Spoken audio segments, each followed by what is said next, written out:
ગઈકાલે મુજમોડાથી વિશ્વામિત્રી બ્રિજ જવાના માર્ગ પર ભૂવો પડ્યો હતો. આ અંગે વડોદરા શહેરમાં વડનગરી ન્યૂઝના માધ્યમથી આ ભૂવા અંગેના સમાચાર ઉજાગર થતાં જ કલાકોમાં તંત્ર દ્વારા તાત્કાલિક કાર્યવાહી કરી ભૂવાનું પુરાણ કરવામાં આવ્યું છે. મુજમોડા અકોટા રોડ પર આવેલા ભૂવાના કારણે સ્થાનિક રહીશો છેલ્લા 2 વર્ષથી ભારે હેરાનગતિ ભોગવી રહ્યા હતા. સ્થાનિકોનો પ્રશ્ન છે કે વારંવાર રજૂઆતો છતાં લાંબા સમયથી અવગણના કેમ કરવામાં આવી રહી છે અને હવે મીડિયામાં સમાચાર આવ્યા બાદ જ કાર્યવાહી કેમ થઈ.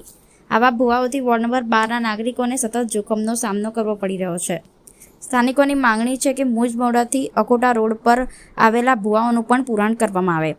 સ્થાનિક કોંગ્રેસ પ્રમુખ સહિતના આગેવાનો દ્વારા કાયમી ઉકેલ અને જવાબદાર અધિકારીઓ સામે કાર્યવાહી કરવાની પણ માંગ કરવામાં આવી છે.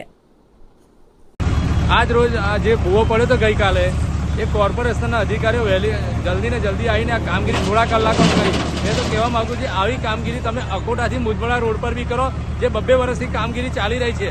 તો વહેલી તકે આ ભૂવાનું નિવારણ આવે ને લોકોના રાહત. જે 2 વર્ષથી લોકો હેરાન થઈ રહ્યા છે વડોદરા શહેરની અંદર, જે ટ્રાફિક જામ થાય છે, લોકોના હાથ પગ તૂટી રહ્યા છે, એક્સિડન્ટ થાય છે.